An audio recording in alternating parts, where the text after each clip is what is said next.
देख रहे हैं नेशन व्यू पीनाज त्यागी के साथ। नमस्कार, आप देख रहे हैं न्यूज नेशन में हूं पिनाज त्यागी। रात के 8 बज के हम हाजिर हैं इस वक्त की हर उस अहम खबर के साथ जो रखती है आपसे सरोकार। खबरों के हर पहलू और पक्ष को आपके सम्मुख रखेंगे ताकि जब आप खबर पर अपनी राय बनाएं तो वो सटीक और निष्पक्ष हो। तो सबसे पहले बात करेंगे आज नोटबंदी की, जिसको लेकर सियासत में संग्राम मचा हुआ है।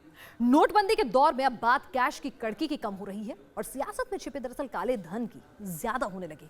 बीएसपी के खाते में जमा रकम पर सियासी भूचाल खड़ा करने की कोशिश की गई है और ये पहली बार थी कि किसी सियासी दल के अकाउंट पर सीधे सीधे अटैक किया गया, सवाल उठाए गए। शोर भ्रष्टाचार का था, इसलिए आरोपों पर सफाई देने के लिए खुद बीएसपी अध्यक्ष मायावती सामने आई। बीजेपी एंड कंपनी के लोगों को फायदा कम और नुकसान ज्यादा होगा। इनके सब आरोपों को नकारते हुए सन 2007 में पहली बार इतना बड़ा तोहफा मुझे उत्तर प्रदेश की जनता ने दिया था। पूरा हमारा एक एक पैसे का हिसाब है।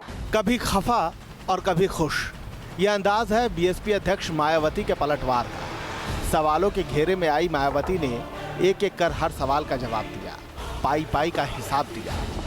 आरोप लगे कि बीएसपी के अकाउंट में 104 करोड़ रुपए कहां से आए, तो मायावती ने बताया बीएसपी ने अपने नियमों के मुताबिक ही चलकर, ध्यान देने की बात है, बीएसपी ने अपने नियमों के मुताबिक ही चलकर अपनी एकत्रित हुई धनराशि को एक रूटीन प्रक्रिया के तहत ही वह हमेशा की तरह ही इसे बैंक में जमा कराया है। सवाल खड़ा होता है कि आखिर ये पैसे आए कहां से, तो मायावती ने इसका भी जवाब दिया। 21 अगस्त के बाद और सितंबर में और नवंबर में भी, आधे नवंबर तक मैं उत्तर प्रदेश में रही हूँ, मैं दिल्ली नहीं जा सकी। तो लेकिन इस दौरान जो ये धनराशि इकट्ठा हुई तो मैंने अपने दफ्तर वालों को ये बोला कि थोड़ा इंतज़ार करो। तो मैं जब दिल्ली आती हूँ तो पूरा हिसाब किताब मैं भी एक बार चेक कर लूँगी कैशियर के साथ बैठ के, जो हमारा ट्रेजरर है, तो तब इसको बैंक में जमा करना चाहिए। इत्तेफाक से इसी दौरान ये नोटबंदी का डिसीजन आ गया। बीजेपी के खिलाफ बीएसपी अध्यक्ष के तेवर सबसे ज्यादा तल्ख रहे। मायावती का कहना है कि नोटबंदी की वजह से लोगों की परेशानी और मौत के मुद्दे को बीएसपी ने जोर शोर से उठाया है और इसीलिए पार्टी के खिलाफ साजिश की जा रही है। लेकिन मोदी सरकार अगर बीएसपी के अकाउंट तलाश रही है तो बीजेपी अपने खाते की जानकारी क्यों नहीं देती? अब ये जो कानूनी प्रक्रिया है उसमें कार्रवाई होगी, वो अपना एक्सप्लेनेशन करेंगी। अब उसको लेकर प्रधानमंत्री के खिलाफ, हमारे अध्यक्ष जी के खिलाफ अपमानजनक टिप्पणी, इसका क्या मतलब है? आरोप जब सियासी हो तो सुनने वालों का मजा कहीं ज्यादा बढ़ जाता है। सच्चाई जानने समझने से पहले सजा मुकर्रर कर दी जाती है और शायद इसीलिए इस बार भी जोर सच्चाई से ज्यादा सियासी संग्राम पर है। Anil Yadav, news nation, Lucknow.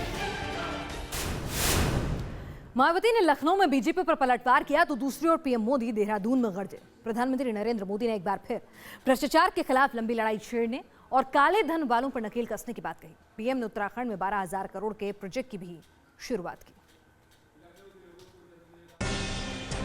मौका भी था और दस्तूर भी। देवभूमि उत्तराखंड में विधानसभा चुनाव से पहले पीएम ने एक बार फिर भ्रष्टाचार और कालाधन के खिलाफ हल्ला बोला।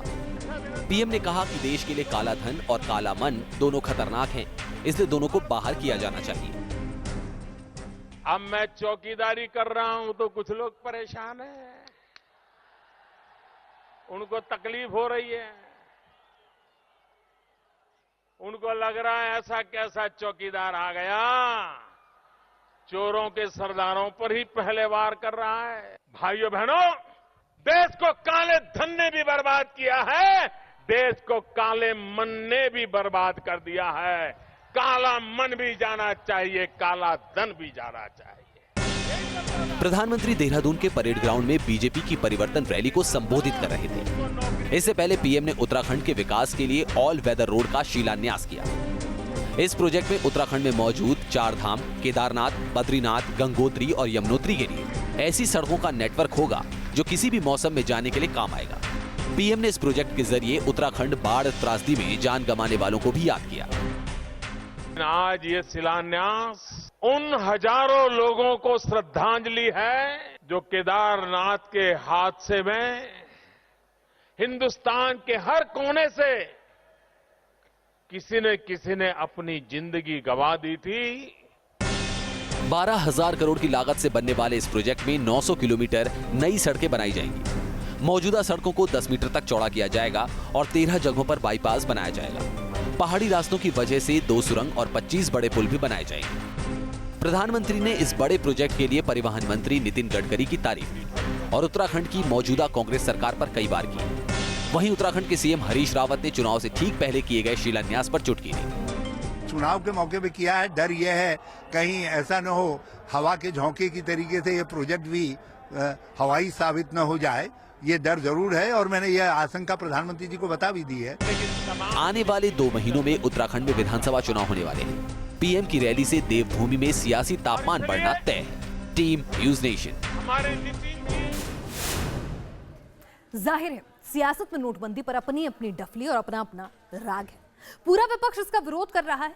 ये अलग बात है कि इस मुद्दे पर भी विपक्ष की मोर्चाबंदी बनने से पहले ही टूट गई थी। हालांकि बेशक एकता ना बन पाई हो, एक मंच से राहुल गांधी और ममता बनर्जी ने सरकार पर हमला साधने में कोई कोर कसर नहीं छोड़ी। राहुल और ममता ने लोगों की परेशानियों को उठाया तो सरकार ने भ्रष्टाचार के खिलाफ कार्रवाई और तेज करने की बात भी की। कांग्रेस की अगुवाई में विपक्ष ने सरकार को घेरा। ममता ने मोदी पर किया वार। नोटबंदी की वजह से लोगों को हो रही परेशानी को लेकर विपक्ष ने सरकार की घेराबंदी तेज कर दी। हालांकि कांग्रेस नोटबंदी की लड़ाई में सबसे आगे दिखना चाहती थी, लेकिन कई दलों ने कांग्रेस को झटका दे दिया। एनसीपी और लेफ्ट के इंकार से विपक्षी एकता को लगा झटका ममता बनर्जी की मौजूदगी से कम होता दिखा। सरकार के खिलाफ साझा प्रेस कॉन्फ्रेंस में कांग्रेस, टीएमसी, आरजेडी और जेएमएम जैसे दलों ने शिरकत की। इस मौके पर राहुल गांधी और ममता बनर्जी ने लोगों को हो रही परेशानी को लेकर सरकार पर वार किया। नरेंद्र मोदी जी ने कहा था कि 30 तारीख को सब कुछ ठीक हो जाएगा। उन्होंने कहा था अगर 30 तारीख को सब कुछ ठीक नहीं होगा तो मैं जवाब दूंगा।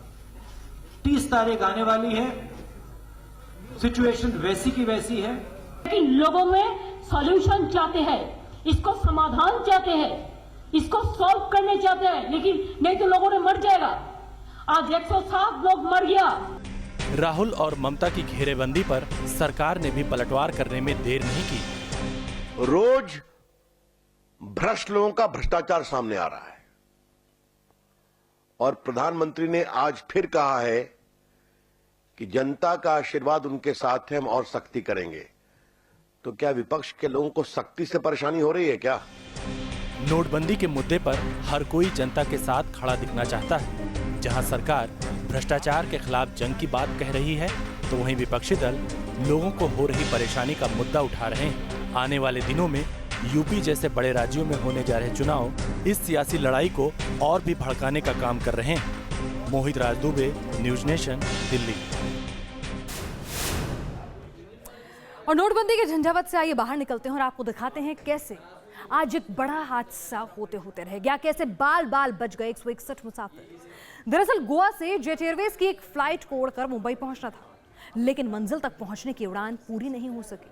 टेक ऑफ करने से पहले ही विमान रनवे पर स्किड कर गया, पूरे 360 डिग्री घूम गया और मुसाफिर रनवे पर ही चक्कर घिन्नी खा गए। गनीमत यह रही कि किसी की जान नहीं गई, लेकिन 15 लोग जख्मी जरूर हुए।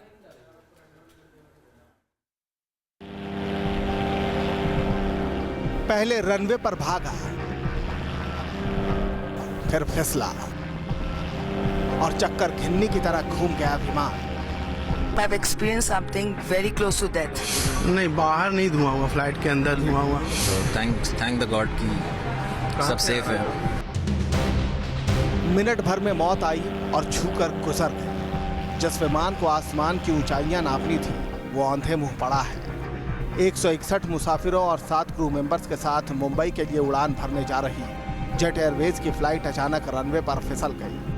फ्लाइट पणजी के डाबोलिम एयरपोर्ट के रनवे 26 पर टेक ऑफ करने जा रही थी, लेकिन बताया जा रहा है कि जब तक प्लेन आसमान की ऊंचाई तय करती, उससे पहले हादसा हो गया। बहुत स्पीड में था, कंट्रोल नहीं कर पाए, गड्ढे में जाके गिरा वहाँ पे। सर थोड़ा आग भी लगा था लेकिन कंट्रोल में था वो। नहीं, टेक ऑफ के बाद एकदम से झटका लगा बहुत जोर से, और उसके बाद प्लेन रनवे छोड़ के सीधा नीचे खेत में उतर गया। टेक ऑफ के वक्त विमान के रनवे से फिसलने और रास्ता भटकने के पास विमान से धुआं निकलने लगा। वक्त सुबह के करीब 5 बजे का था। चंद मिनटों के लिए तो मुसाफिरों को कुछ समझ ही नहीं आया, और जब प्लेन रुकी तो अफरा तफरी मच गई। किसी के पैर जख्मी हुए, किसी का सिर। मेरे को हुआ, मैडम को हुआ, दोनों का यही हाल है।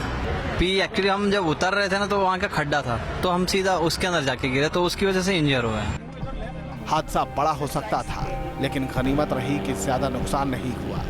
रनवे को फौरन खाली करा लिया गया।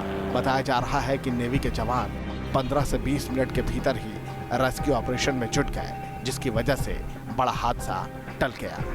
Team news nation. शुक्र है कि विमान में सवार यात्रियों और क्रू मेंबर्स की जान बच गई, लेकिन सवाल यही है कि आखिर ये विमान हादसे का शिकार कैसे हो गया? क्या किसी की इसमें गलती है या फिर लापरवाही? इस हादसे के पीछे खराब रनवे जिम्मेदार है या फिर कुछ और वजह है? इस हादसे का पूरा सच तभी सामने आएगा जब विमान का ब्लैक बॉक्स खुलेगा। रनवे से रास्ते पर कैसे आया विमान? विमान हादसे का कसूरवार कौन? जेट के यात्री विमान का इस तरह हादसे का शिकार हो जाना और उसमें 161 लोगों की जिंदगी का बच जाना किसी चमत्कार से कम नहीं, क्योंकि ऐसे हालात में विमान में आग भी लग सकती थी या फिर विमान के 2 टुकड़े भी हो सकते थे। विमान टेक ऑफ से पहले रास्ता तो जरूर भटक गया, लेकिन शुक्र था कि इस हादसे में कोई भी हताहत नहीं हुआ। लेकिन सबसे बड़ा सवाल यही है कि जेट का विमान उड़ने से पहले कैसे रास्ता भटक गया? क्या इसके पीछे विमान के अंदर कोई तकनीकी खराबी थी या रनवे में कोई खामी थी? इन सवालों का जवाब ढूंढने के लिए जांच शुरू कर दी गई है। जो स्थिति आई है वो ये है कि जो पायलट टेक ऑफ रन पे होता है, अगर वो लास्ट मिनट पे टेक ऑफ से पहले उस पे ब्रेक लगा के टेक ऑफ को अबॉर्ट करने की कोशिश करता है, तो इस तरह की स्थिति होती है, क्योंकि जहाज़ की इतनी स्पीड होती है और उस पर आप फुल स्पीड का ब्रेक लगाएंगे तो आपने देखा होगा कि कभी गाड़ी में भी आप चलती हुई गाड़ी में इस तरह का प्रयास करें तो वो उस तरह से अपनी जगह पे घूम जाती है। जेट का ये विमान दुबई से गोवा आया था और फिर यहाँ से मुंबई के लिए रवाना होने वाला था। तब तकनीकी खराबी की बात सामने नहीं आई, लेकिन सुबह करीब 5 बजे जब विमान मुंबई के लिए टेक ऑफ को तैयार हुआ तो फिर अचानक ऐसा क्या हुआ कि उसकी रफ्तार पर ब्रेक लग गया और वो उड़ान भरने से पहले ही स्किड कर गया और फिर ये फिसलता हुआ 360 डिग्री पर घूमकर एक रास्ते के पास आ गया। हादसे के कारणों की जांच के लिए विमान के ब्लैक बॉक्स के साथ साथ पायलट और एटीसी के बीच हुई बातचीत की रिकॉर्डिंग को भी खंगाला जा रहा है ताकि हादसे की असली वजह का पता चल सके। मेन पर्सन तो एटीसी है और एटीसी सबसे बाद में मुंह खोलता है। ये बात गलत है। एटीसी को अकाउंटेबल होना चाहिए पब्लिक के लिए और एकदम से बोलना चाहिए कि ये हुआ, नहीं तो उसका मतलब क्या वहां बैठने का। भले ही बड़ा हादसा टल गया हो, लेकिन ये मामला बेहद गंभीर है, इसलिए निष्पक्ष जांच जरूरी है ताकि दूध का दूध पानी का पानी हो सके। Team news nation. तो गनीमत रही एक बड़ा हादसा टला। आगे बढ़ते हैं, आपको दिखाते हैं रांची की सड़क पर महिला मेयर का हाई वोल्टेज ड्रामा। एक ट्रैफिक हवलदार को हटाने के लिए मेयर ने मुख्यमंत्री का काफिला ही रोक डाला। घटना रातू रोड चौराहे की है। महिला मेयर का आरोप था कि ट्रैफिक पुलिस वालों ने उनके साथ बदतमीजी की। डीजीपी के आने की धौंस दिखाते हुए गाड़ी फौरन हटाने को कहा। इससे नाराज महिला मेयर और उनके साथियों ने सड़क पर हंगामा शुरू कर दिया। पता जा रहा है कि ठीक उसी वक्त वहां से सीएम का काफिला गुजरने वाला था, तो महिला मेयर बीच सड़क पर खड़ी हो गई और सीएम के काफिले को रोक दिया और ट्रैफिक हवलदार को तुरंत सस्पेंड कराने की मांग की। इसके बाद पुलिस महकमे में भी खलबली मच गई। ट्रैफिक हवलदार को सस्पेंड तो कर दिया गया, लेकिन महिला मेयर के आचरण से सीएम भी खफा बताया जा रहा है।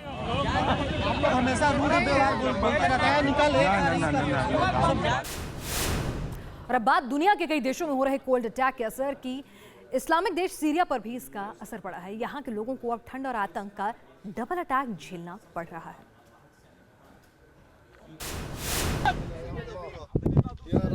ISIS के दहशतगर्दों ने छीना घर-बार। जन्नत को बगदादी के लड़ाकों ने बनाया कब्रगाह।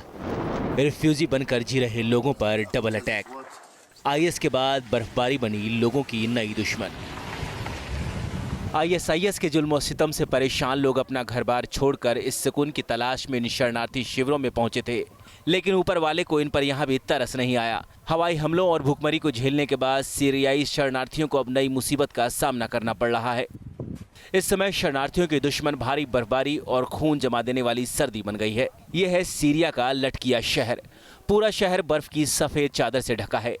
आसमानी आफत से यहाँ के लोग कराह रहे हैं। कोल्ड अटैक ने जीना मुश्किल कर दिया है। यहाँ बसे ज्यादातर लोग आतंक के जुल्म से बचकर भागे हैं। दहशतगर्दों की दरिंदगी के बाद लोगों को अपना आशियाना छोड़कर यहाँ रहने को मजबूर होना पड़ा है, लेकिन वो नहीं जानते थे कि परेशानी यहाँ भी उनका पीछा नहीं छोड़ने वाली। जिंदगी बचाने आए लोगों को यहाँ भी जिंदगी के लिए जूझना पड़ रहा है। एक तरफ आतंक का कुआं तो वहीं दूसरी तरफ अब बर्फीली खाई है। ये देखिए किस तरह से ये बच्चा अपने घर को बर्फीले बवंडर से बचाने की कोशिश कर रहा है। घर पर जमी बर्फ की मोटी चादर को हटाने में जुटा है। बच्चे को इसके घातक परिणाम का एहसास है। कई घर ऐसे हैं जो बर्फ की कब्रगाह बन गए हैं। ये घर बर्फबारी से तहस नहस हो गए हैं। सड़कों से गुजरना भी मुश्किल हो गया है। जहां पैदल नहीं चला जा रहा, वहां भला गाड़ियां कैसे चलाई जाए। राहत और बचाव की टीमें लोगों की मुश्किलें कम करने में जुटी हैं। उनकी कोशिश है कि फिर से सीरिया के लोगों की जिंदगी को पटरी पर लाया जा सके। तो वहीं दूसरी तरफ सीरियाई लोग हैं जो आतंक के प्रहार के बाद कुदरत की मार से संभलने की कोशिश कर रहे हैं। Team news nation.